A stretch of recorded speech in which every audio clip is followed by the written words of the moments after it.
Welcome to the Shepherd Podcast. I'm your host. I'm Pastor Chris. Thank you for joining me for this episode. With the podcast, I'd like for you to get to know some people here at Shepherd of the Hills at our church, school, and childcare. We've got a lot of great people here, including the person that I'm very pleased to have as my guest today. He has been a part of Shepherd since 1983. Some people know him as Mr. Cindy Miller, but in fact, he has his own identity and his own story that I'd like to share with you. Welcome to the podcast, Mike Miller. Thank you, Pastor. It's a joy to be here. Now, I joke about Mrs. Cindy Miller because Cindy was a teacher, children's director here for many years, and you guys were what you called joined at the hip ministry. That's correct. So people knew that you were always helping out with that. But you've also had your own ministry, including now you are stepping back into a role of being an elder in our church, something that you did many years before. So thank you very much for agreeing to take on that role again. I'm excited for the opportunity. Being able to work in ministry has always been a part of my life. Yep. From the time Cindy and I met until now, I consider the calling that we all have as a ministry. Mine just happens to be quasi-connected to the church all the time, it seems like. Yeah. You know, there's a lot of things I want to talk about because I think you've had a very interesting life and interesting careers. So I thought we might just go more chronologically and just tell us, first of all, about where you're from originally, a little bit about your upbringing. Well, I'm from LaGrange, Texas, and my upbringing is Lutheran, American Lutheran. In fact, I used to joke with Pastor Dan, I never officially joined the Missouri Synod. I just started coming to Shepherd, and he said, "You're in." You're in. So I thought that was really, really, really cool of Pastor Dan to be welcoming one of the lost fold into Shepherd of the Hills. But I grew up American Lutheran. My mom was a church secretary.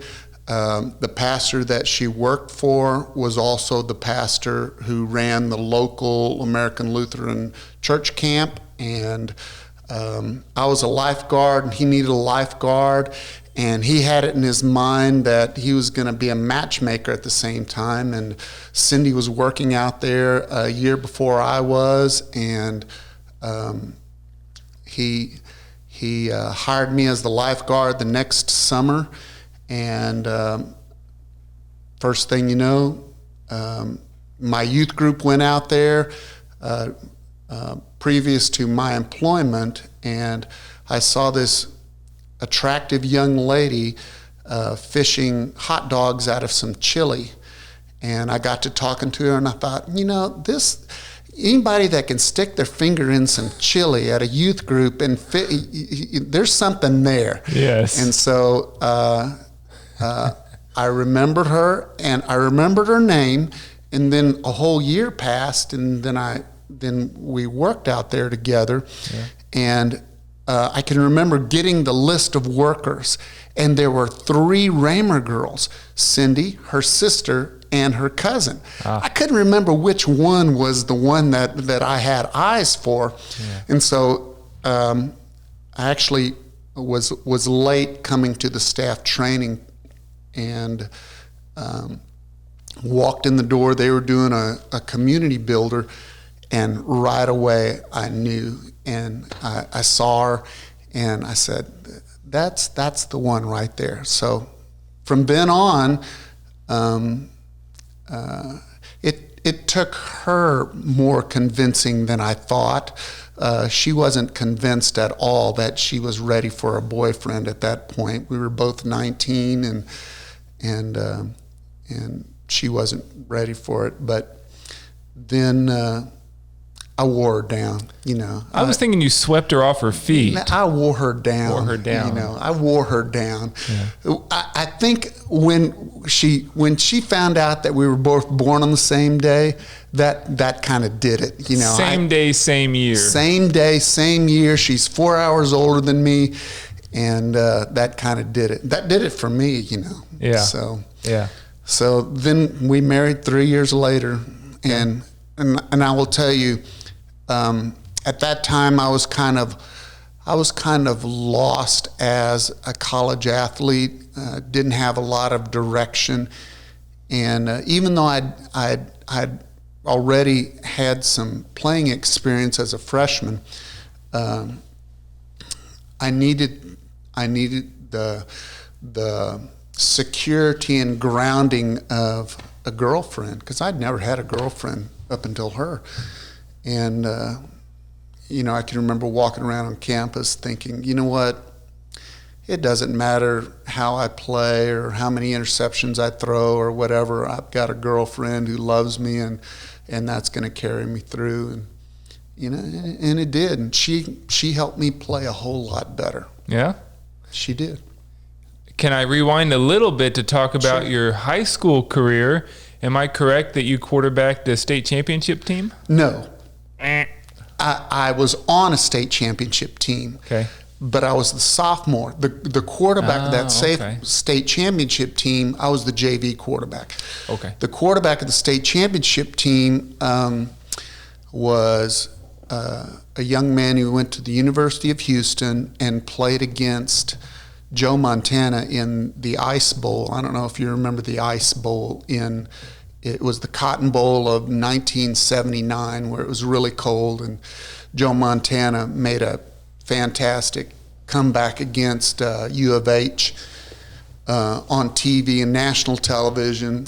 And in the winning drive, he completed a couple passes on my friend who was playing corner. Great athlete, great athlete. But yeah, I was the JV quarterback. And did you take over as the main quarterback in the next years? The next year. The next year? Yeah. Okay. For 2 years after that, but I didn't have as much success. I followed my brother. My brother was All-State. The next guy was All-State. So the expectations were high for me. Yeah. Second team All-District. So still pretty good. Still pretty good. So you played through high school, through college. Were you quarterback in college as well? Yes, I was. Well, actually, as a freshman, I played both ways. Both ways. As a freshman, they thought that I was going to be a safety, and actually, that's what the Kansas City Chiefs wanted me for too. I was drafted by Kansas City in 1982, wow. and they wanted me as a free safety or a strong safety. I played both of those briefly at the mini camp after I finished playing quarterback. So what happened after that? Well, in 1982, it was the 1982 draft, and in 1982, the NFL Players Association struck for half of the year, and I was engaged. Cindy and I were engaged. And I didn't feel like that God was leading me in that direction. I honestly didn't. And I felt like I'd played in a lot of college football games. I think I figured it up one time. It was like 45 college games, and I'd come through that pretty well physically. And so I was feeling like my career was complete. And I didn't think I had the financial standing to make it through a strike, because there were so many unknowns. I had no money, and I went with kind of a sure thing, which was graduate school, because I had some scholarship money that I could apply towards graduate school. So that's what I did. Okay. And we got married and lived in married student housing for a year, and Cindy was a teacher's aide for a year, and I taught swimming and life saving, and then I was a grad assistant. Okay. Now Cindy took the teaching position here in 1983, right? Correct.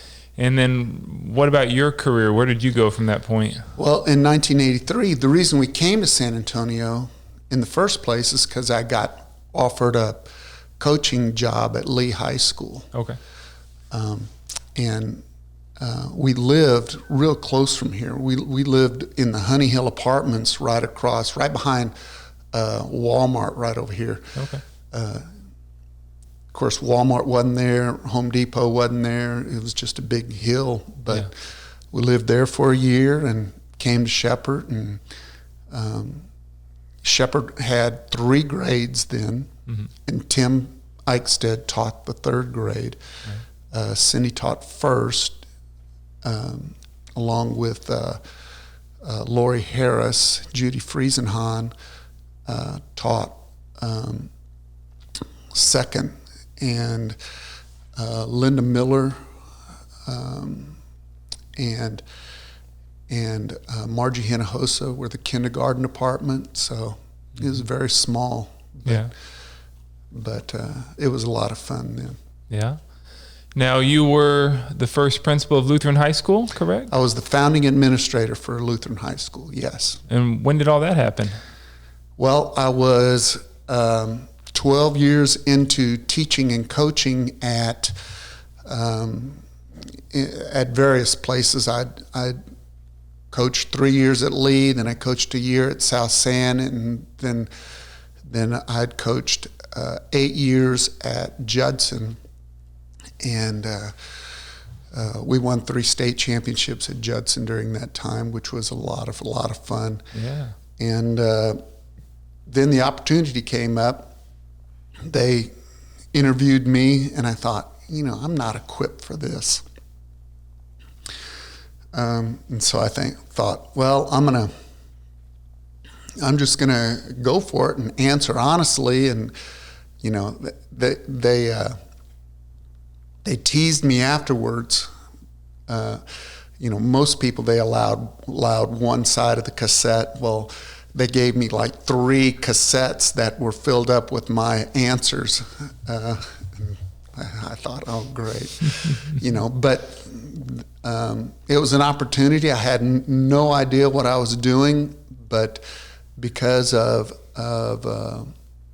some really good hires, including Mike Becker and Bruce Beedinger and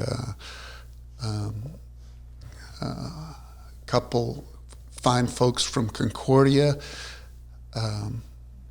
we were successful. And you may have heard the name Lois Hartman. She was my administrative assistant.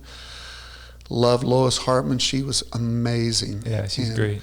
We started over there at Bassey Road, where Concordia used to be. Mm-hmm.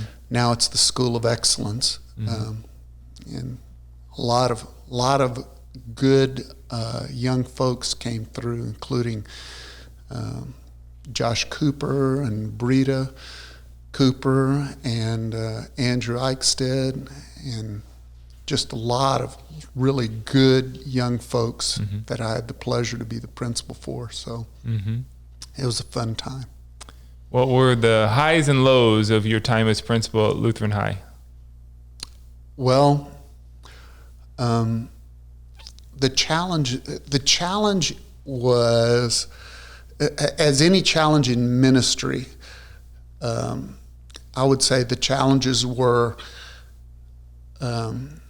helping young people see how important it is to grow in their faith. Teenagers do not like to be hit over the head with faith. So it's hard to plant that seed and then trust God to let it grow. Yeah. Sometimes it becomes a very painful experience for you and the person that you're trying to help grow. Right. So there were many times that I would have liked to have been able to fast forward to see how those young people are now and see what fine individuals they are. it would have been great to have been able to see that reminder at that time, because there were times where I'm thinking, God, I'm not sure that I'm the right person to be leading these young people. And I would say that the highs were things like when people would come out of the woodwork to help. There were days where Tim Eichstedt would just show up and he'd go, look, I brought over my hedge trimmer. I'm going to trim some hedges for you, or something like that. And you're just thinking, thank you, Lord, because I was never going to get to it, And it was things like that really, really made you feel like God was placing you in a position that he really wanted you to be, because there were people there that God was speaking through to you saying, you know what, this is what I want you to be doing. And I'm sending these people to remind you that you're not in control, I'm in control, and I'm speaking this truth through these people to you. So those are the kinds of things that I really enjoyed about Lutheran High School. Got to meet some great people. Lutheran educators across the United States are some of the best educators because they look at God as a partner in helping them grow their ministry, because they include God in their everyday lives. They turn to God when they have difficulties. They depend on God to pick them up, dust them off, and say, get after it again. I can't imagine what that's like without God being right there to do that. Because education, as well as being a pastor, is a challenging job. Sure. Yeah. Working with people, I believe in the reality of spiritual warfare too, that we're up against an adversary that doesn't want people to come to faith and doesn't want those young people to grow in the way that God wants them to. So you're pushing against all that. That's right. How long were you principal at Lutheran High? 11 and a half years. 11 and a half years. And then the next thing you did was that athletic director at Judson? Nope. No, what was next? What was next was when it became apparent that God was leading me away from Lutheran High School, I became an assistant principal at Karen Wagner High School in the second year that it was open. Okay. And so I was assistant principal at that high school for 2 years. Okay. Then I became principal of Kitty Hawk Middle School for 2 years. Oh, okay. In fact, there are people in our congregation who not only I taught. One gentleman I know that I taught at Lee, but there's a couple folks who I taught at. I was the principal at Kitty Hawk for. Their parents are members at Shepherd, and then I became athletic director in 2010 for Judson ISD, the men's athletic director, and I was athletic director for 12 years. Yeah. I want to talk about that. First of all, so you were principal at a public middle school. Public middle school. And also at a private Christian high school, Lutheran High. How would you compare those two?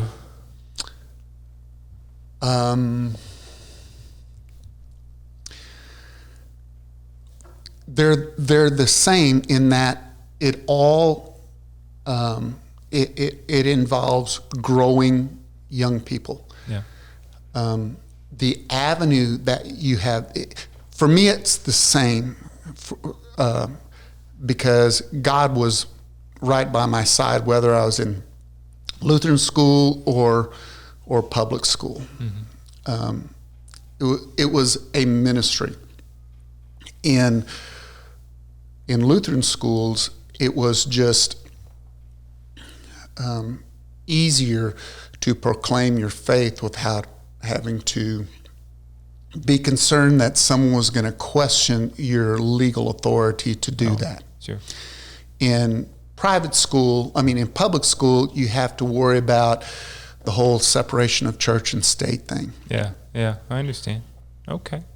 So you went from there, and then Judson Athletic Director, you said, for 12 years, and so recently retired from that? Recently retired. Yeah. So 12 years as Athletic Director. Can you give us a sense of the scope of your responsibilities? How many students in the school district that, budget, just an idea of how much responsibility you had? Of course. I was responsible for creating a budget for about 3,500 athletes, starting with grade 7 through 12. Okay. And I did the budget for men and women for all athletics. Okay. The budget would be depending on how well things were going for the school district, for the state. The budget would be anywhere from $1 million to $1.5 million. Okay. As you might guess, anything associated with sports or sports injuries or education, any kind of item to purchase that's associated with education, the price gets jacked up because there's a lot of as opposed to an individual buy it, because there's a lot of coverage that has to be established. Mm-hmm. People want to make sure that things are safe, and they got to have this stamp and this certification and that certification, so that jacks up the price. And I understand. It can be quite expensive. I bet. What was the most challenging issue that you faced in your years as athletic director?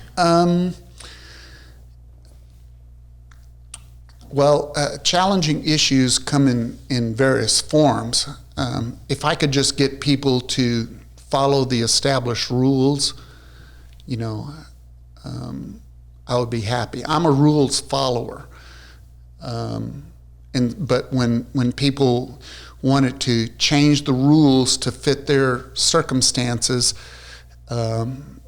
because the University Interscholastic League governs all of athletics, and sometimes coaches, parents, even administrators want to look at it from the eyes of what is best for them, rather than looking at it through the eyes of what is best for all athletics or all kids. Right.